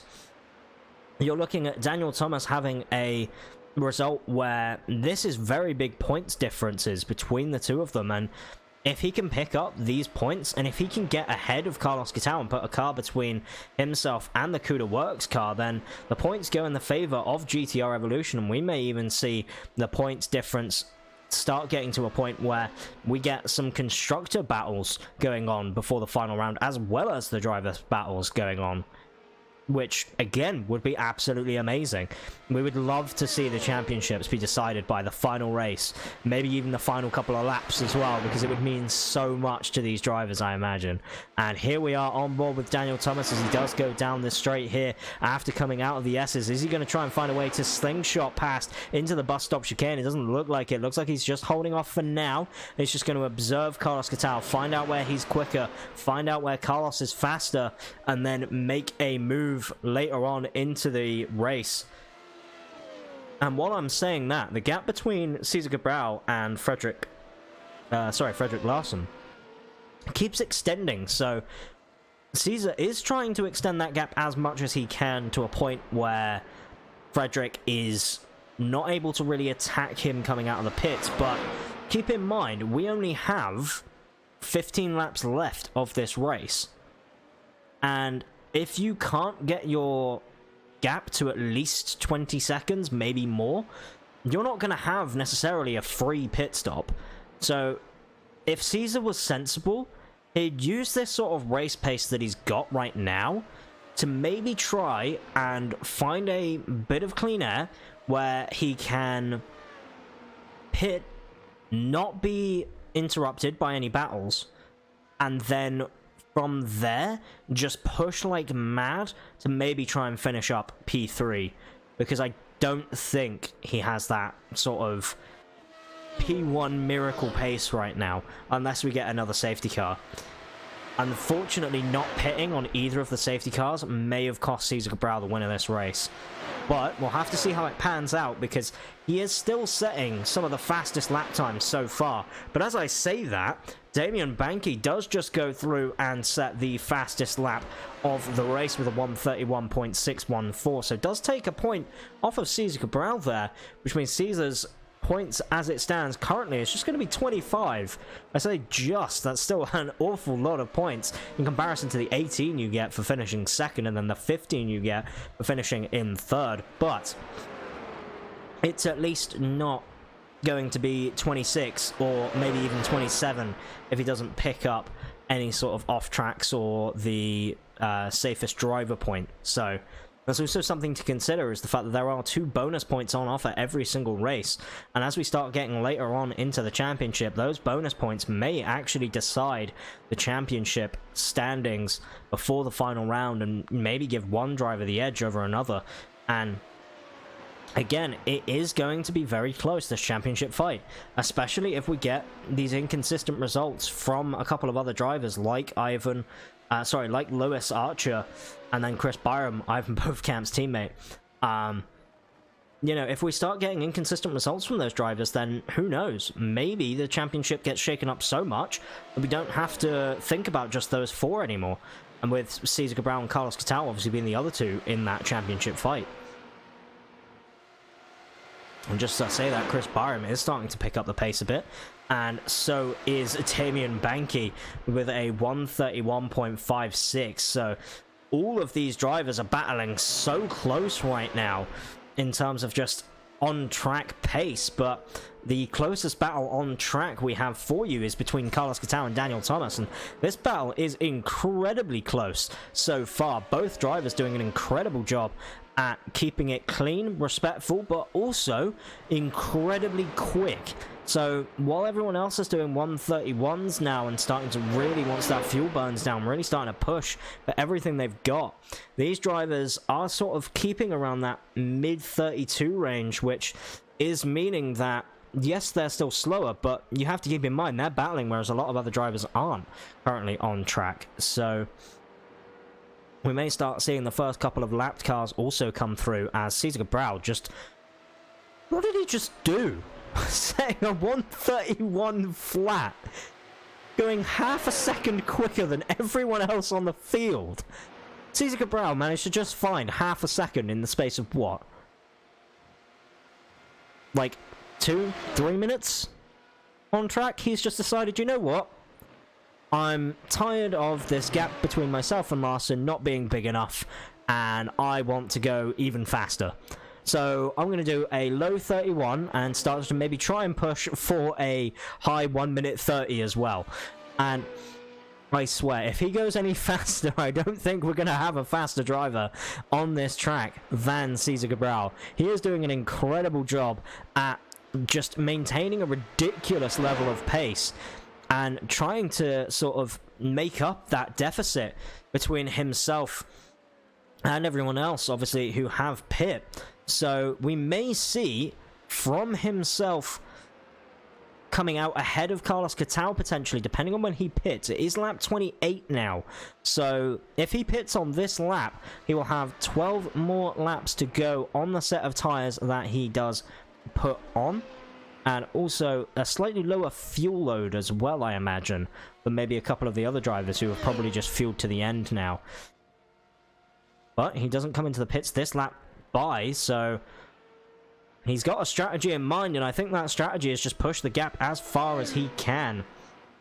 As Daniel Thomas had an unfortunate incident there, which has now pushed that gap out between himself and Carlos Catal. Let's try and take a look and see what happened here between Daniel Thomas. So he's following Cesar Cabral into this off-camber corner here, gets on the power a little bit too early, and then unfortunately just clips the grass on exit. And yeah, that'll do it. And then tries to spin it round, collides with the wall a bit more, and that is going to cost him dearly, I think, because he's also now going to have an issue where he has also got damage. So Daniel Thomas has now been passed by Chris Byram, Damian Banky, and then Jackson Carr, as well as maybe Rob Souter maybe gets past him as well, but I don't think so, because no, sorry, Rob Souter is out. And now Daniel Thomas, I believe, is also out of this race. So Daniel Thomas has retired from that crash, unfortunately, which means we only have 7 cars left in this race. So half of the field is currently out through issues either of their own accord or through other people's. And here we are now into the pit lane for Cesar Cabral to get this done. And let's jump on board and see where Cesar Cabral will come out. As we see his car slowly making its way down pit lane. That will be Alex Gutnat that gets past. And I want to see where Cesar ends up coming out. Does he manage to get out ahead of Chris Byram at least? And I believe he will. I don't think Chris Byram is going to be a threat. And that will be indeed Cesar Cabral out of the pits. And currently in 4th position. So he lost about 30 seconds or so on that pit lane. compared to where he was originally. So now he's got 10 laps to make up 22 seconds is the gap to Frederick Larsen. Now, if you want to give yourself a challenge, that's how you do it. Cesar Cabral is going to try his hardest to catch up to the likes of Carlos Ghitao, Alex Gutknecht, and then maybe even Frederick Larsen. Frederick Larsen obviously looking for his first win in the F2 category. And Cesar almost having an unfortunate incident there. Not able to keep it off the grass, going for a bit of mowing on those fresh tyres. And I believe Alex Gutknecht will also get one of his first podiums here in the F2 as well. But I will have to take a look back at a few of the results and see whether or not that is actually accurate and the case. Because Carlos Ghitao obviously has picked up podiums left, right and centre. So Carlos Ghitao is a very much a usual candidate, usual suspect on the, at least on the second or third steps.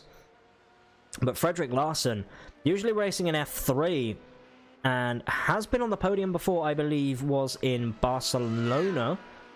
Potentially might have picked up a podium there. Someone may be able to correct me on that.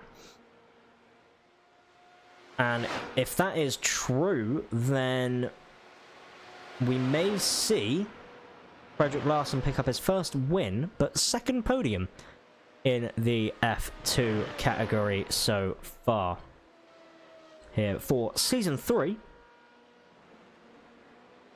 of the IFL.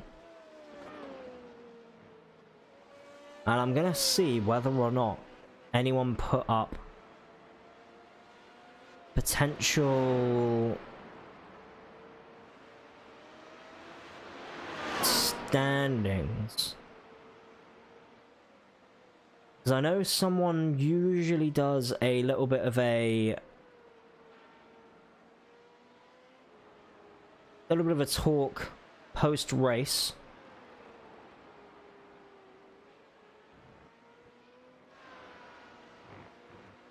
about going forward, what the next races are, and also whether or not anyone has any track records as well.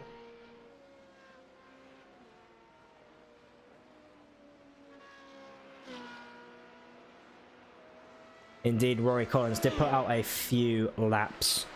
So Rory did mention that the qualifying track record was a 129.9, which I believe we may have actually seen that be broken in qualifying. We'll have to take a look at that one, because that could be a potential talking point. Race lap record 131.263 last time out, so that has now definitely been broken, I believe. Indeed it has. Cesar Cabral doing a 131.01 flat, so has actually managed to break that qualifying, that race lap record.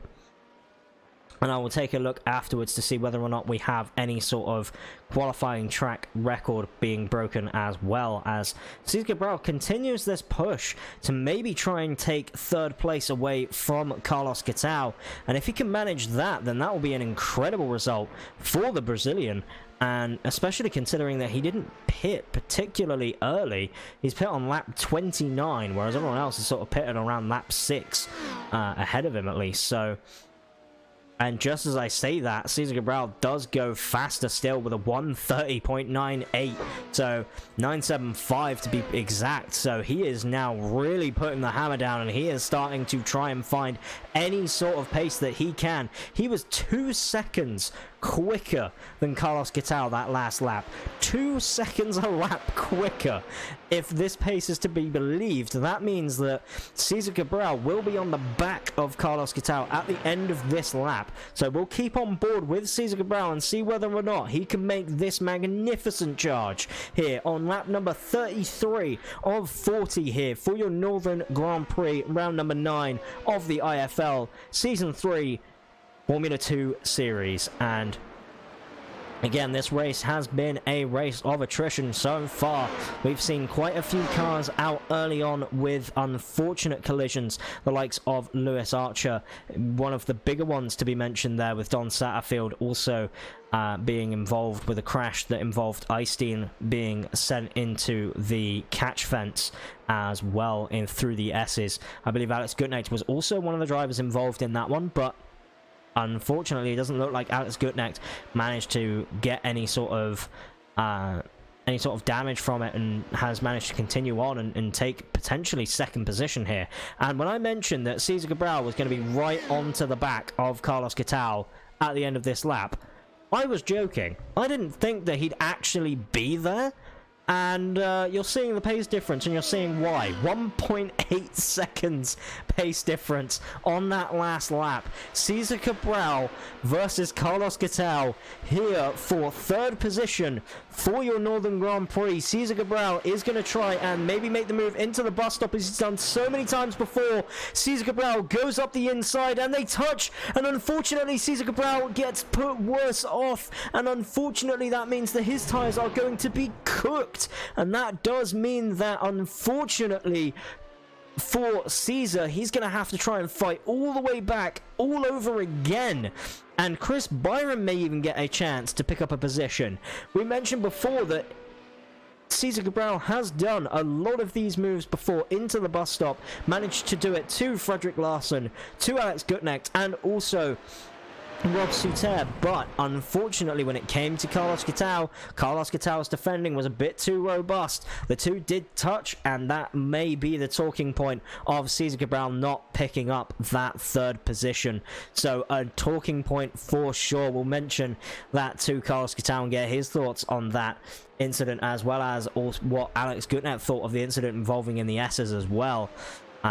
Just seeing what these drivers thought of the race and whether or not it should be run again on this calendar.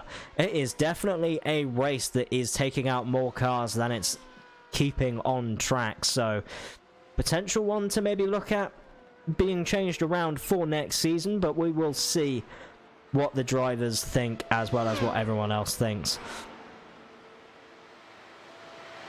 And as I say that, Damien Banky does go through and set a 130.9. It was a high 130.9, but it's still a 130.9 nonetheless, and he's currently got a similar sort of pace to what Cesar Cabral was managing to do, so very, very close lap times between those two. So I'd imagine if Damien gets a good run and avoids any sort of collisions, we may see Damien take it to these front runners later on into the season, so we'll have to keep an eye on him for one to be a sort of almost dark horse here late into the F3.5 season. I should say Formula 2 season here from the IFL, using the Formula 3.5 cars. Also, that incident between Carlos Ghosn and Cesar Cabral put Cesar Cabral 5 seconds behind. And within a lap, he is now within 2 seconds. Cesar Cabral's pace right now is absolutely insane.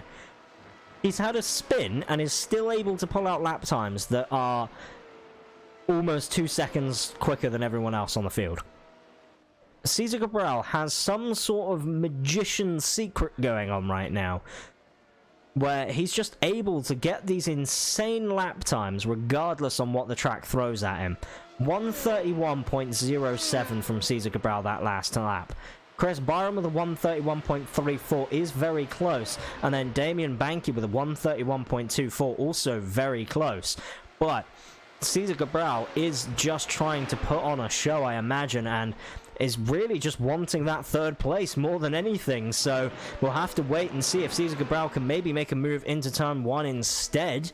That would be your more traditional overtaking opportunity, but we'll keep on board with Cesar Cabral and see whether or not he can catch up to Carlos Ghosn and make a move into turn number 1 here at Watkins Glen. And he may even try it into the heel of the boot section. If the pace is to be believed, he has now got a half a second difference between himself. Cesar Cabral is just going to sit behind, though, into the heel. Might as well call the next bit the sock if the rest is the boot. So here we are. Cesar Cabral goes through the third to last corner before we go into the second to last, and he's so close to Cesar Cabral now. Cesar Cabral is so close to Carlos Catao now that I think we're going to see a move here into turn number 1. Carlos Catao doing a good job at breaking the toe at the very least, but the pace difference from Cesar Cabral might be too strong. And if that's going to be the case, then we may see here through the S's section as Damian Banky does just set the new fastest race lap with a 1:30.797. So absolutely incredible job from him. Also, look up the road as well, as Cesar Cabral is going to try again into the bus stop chicane. Is Cesar Cabral going to give him the room this time? Cesar Cabral lifting off a little bit and then trying to maybe get the switch back on to Carlos Catao here. 3 laps to go, and Cesar Cabral is going to try and make the move on Carlos Catao, and they touch and take each other out of the race. Cesar Cabral flipping all over the place, and that unfortunately may bring out a safety car as Cesar Cabral is flying through the air, and unfortunately Carlos Catao gets picked up in all of that and puts himself down into P5, which promotes Chris Byram up into P3, and Carlos Catao is having even more issues.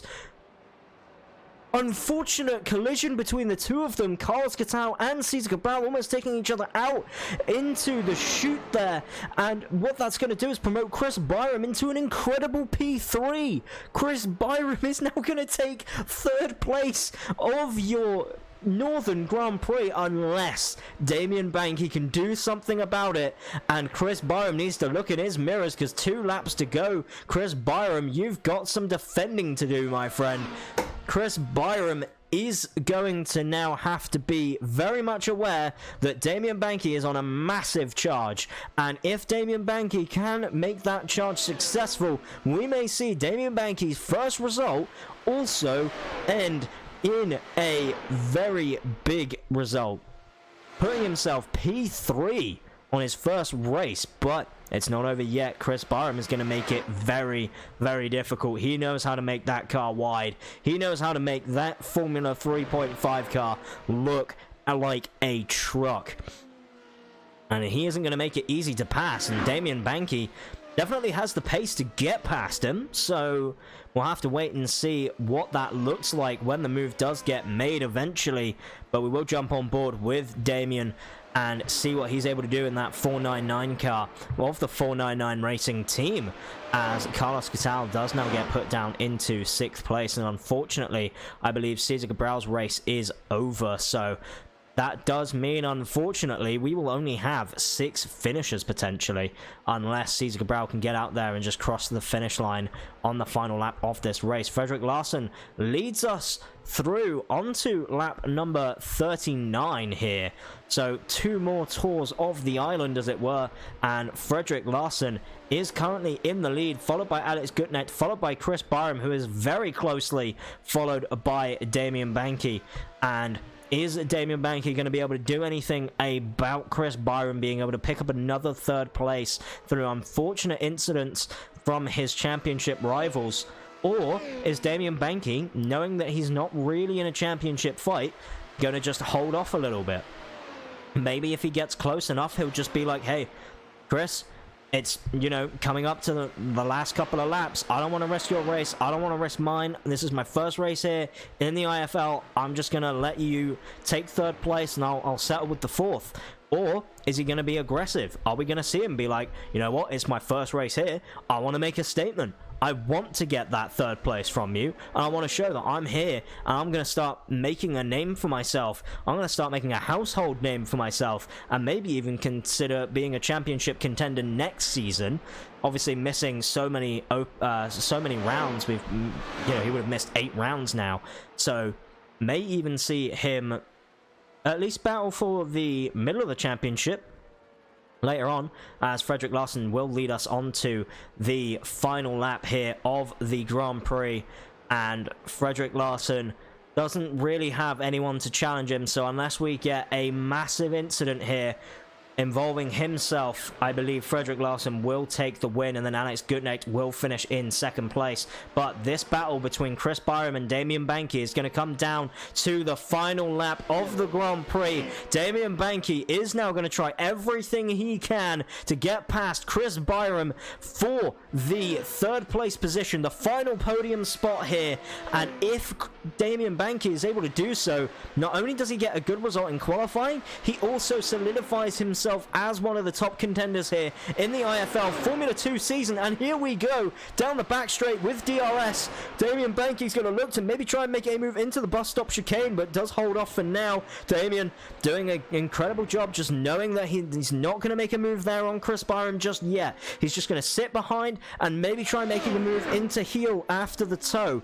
And is Damian Banky going to be able to find anywhere to pass? We're going to go through the chute here into the toe, and then look ahead of them. Alex Gutknecht has indeed had an issue somewhere down the line, and Alex Gutknecht is going slow for some reason. And if that is anything to be believed, we may see a three-way battle for P2 here on the final lap and the final couple of corners. And here we go. Damian Banky is going to try and battle with Chris Byram all the way to the end of this Grand Prix. Frederick Larsen does come across to win your Northern Grand Prix, and if anything is to be believed, here we go. This is where you're going to need to make it work, Damian. If you want this third place, you're going to need it. Final corner. Is he going to be able to hold off? Is Chris Byram going to be able to hold off from Damian? And it looks like he's going to be able to. This is going to be an incredible drag race to the line. And indeed, Chris Byram does manage to take that third place. Damian Banky setting the fastest lap of the race there on the final lap with a 1:30.777. But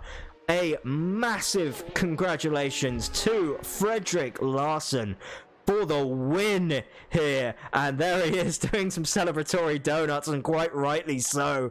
A win at a track that it didn't look like he was necessarily that confident at. But what it does mean is he will take home that full 25 points. And as a stand-in, that's pretty good going.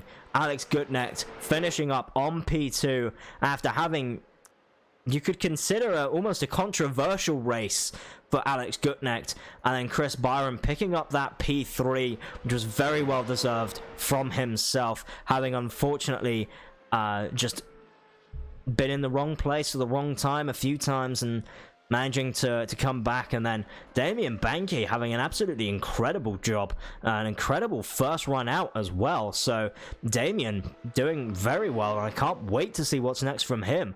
Unfortunate results obviously from the likes of Carlos Gatau and from the likes as well of Cesar Cabral, Lewis Archer as well. Just unfortunate incidents that took them out of the race. But we will see if we can hear from our man, our winner, Frederick Larsen, because what a race he had.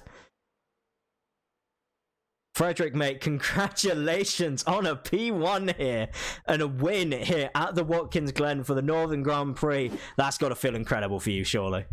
Yeah, especially after last week where I spun on the second to last lap and then come home with it. And I didn't expect it, actually, because all the other cars were so fast. I was like, whoa, I'm only P7 in the quali, and I gave it everything I had. So yeah. I think, and I've told that before, consistency is really key.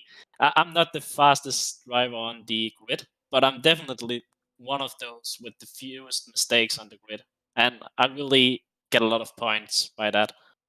Yeah, absolutely. And we did see a couple of people, unfortunately, getting collected with a few incidents here that caused a few safety cars as well. But it looked like you managed to avoid quite a bit of the incidents on both the safety car restarts. But honestly, from your point of view, the action that you had was pretty good and sort of played in your favor.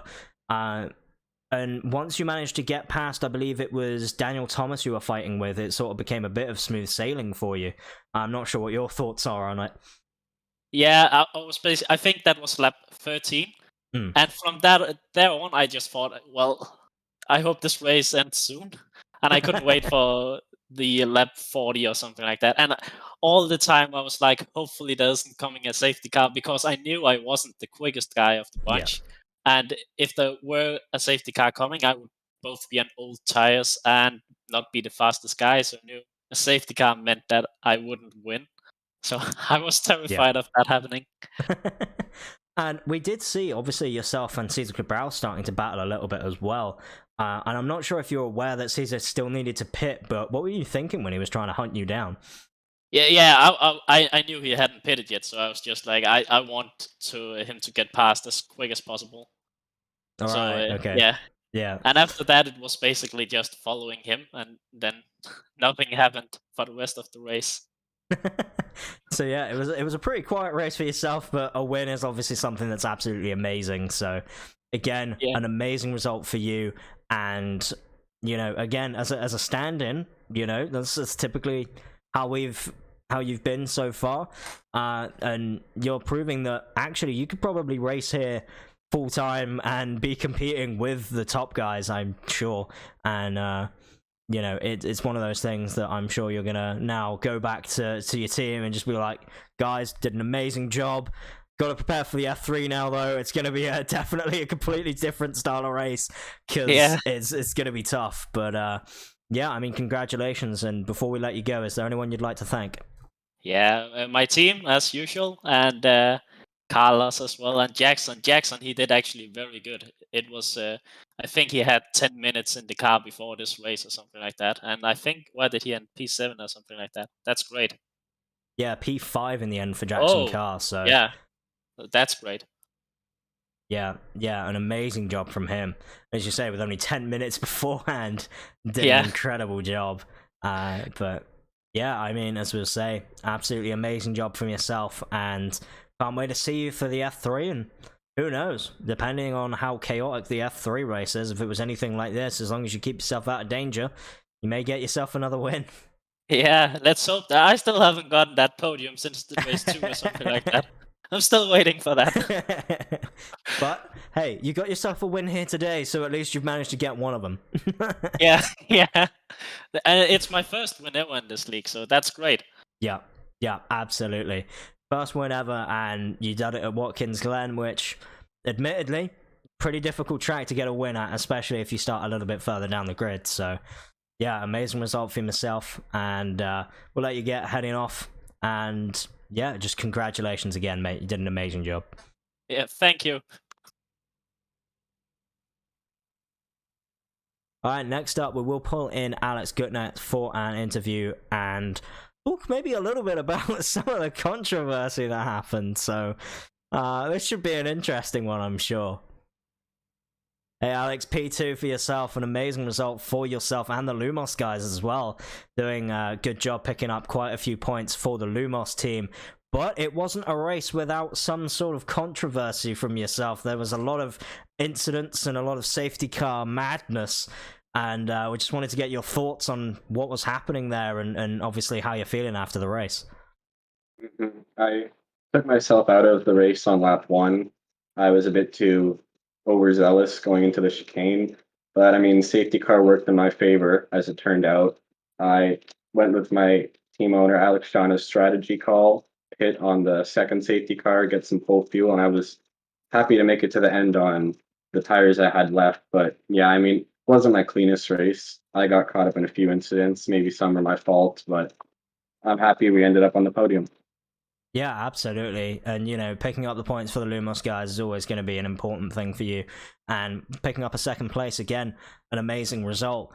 And you can't really grumble at it. But I did want to get your view on what happened between yourself and Don going through the S's, and just sort of how you were seeing it. Obviously, from the looks of it, it almost looked like Don was just trying to come across you through the S's on that restart, and just wanted to see whether or not you had a different view on it, or if you've had a chance to sort of look back on that, as that seemed to sort of almost be a little bit of a turning point, and unfortunately collected Lewis Archer, and ended up having Lewis, unfortunately, in the wrong place at the wrong time. Just wanted to see if you had sort of any view on.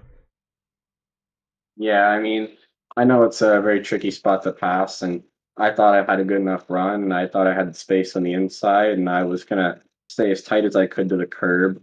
I think a bit of net code happened, but I mean, maybe again, I was a bit overzealous, and it did collect multiple cars and ruin some people's race, and I do feel bad about that. I'm going to talk to Don after and see what happened. I mean, live and learn. Yeah, absolutely. But even still, it is a P2 on the road, so provided there's nothing else happening, that will be 18 points for yourself. And yeah, I mean, a massive haul of points for the Lumos guys, and definitely looking at the team's championship standings, it's going to definitely help to push you guys into that sort of next step up to maybe compete a little bit higher up. And hopefully, next race out, it'll be a little bit cleaner from yourself and a little bit cleaner around just in general. Hopefully less safety cars as well. The safety car restarts were a big, I believe, just a lot of people getting caught off guard by them because the way that the safety car was restarting, obviously a lot of you guys further back were starting partway through the corner, and that can cause a couple of issues with, you know, so many guys having such a big slipstream into turn one. And I believe quite a few of the times you were around sort of the midfield of the safety car restart, so I'm not sure how much that was affecting you and whether or not you could see Chris Byram on either restart and just sort of had to guess when the green flag dropped. Yeah, I mean, safety cars, you either love them or hate them. And when you're that deep in the field, it's tricky to know when to go. Kind of got to rely on the car beside you. But I think I'm happy they came the times they did for me, but not without some controversy, obviously. Yeah, absolutely. But hey, we'll let you go and celebrate with the Lumos guys at least, and you know, take that P2 in stride. Just before I let you go, is there anyone that you'd like to thank at all? Just the awesome guys at Lumos as always.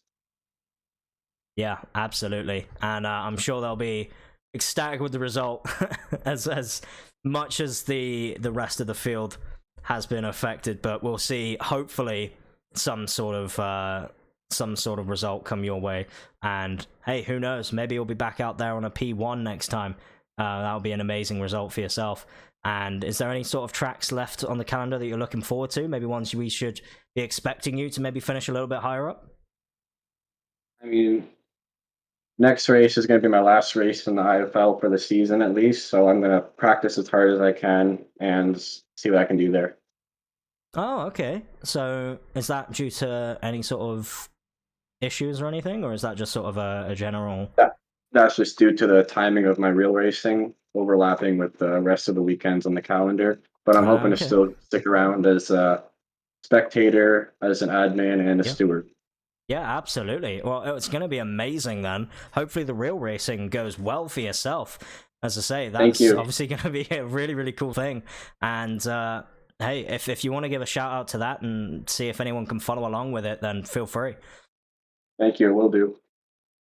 But yeah, I'll let you go, mate, and we'll see you hopefully back there then for the podium for your final IFL race for the season. Yep, I will see you at the next round. See you later, mate. Thank you. Cheers. And we will see if we can get in Chris Byram, but it doesn't look like he is around. So, and if not, that will do it from us here.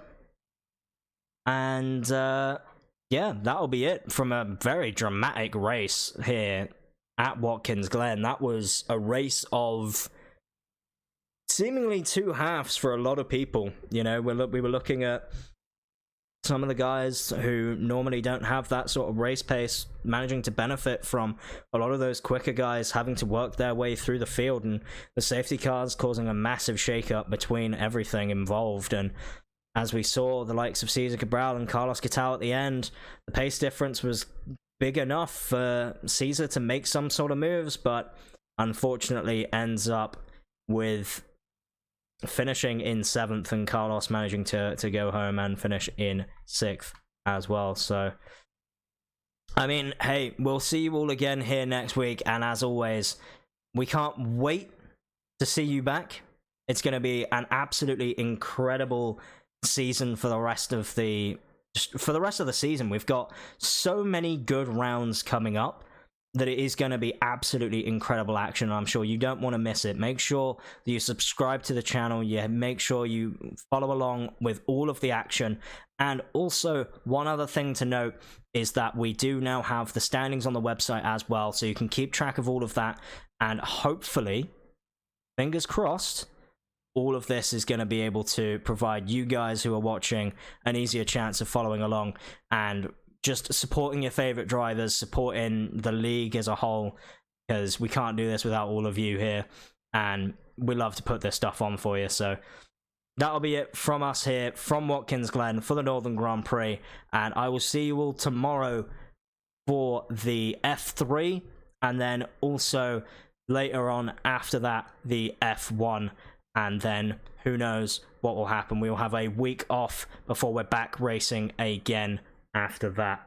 So hopefully you all have an amazing evening, and I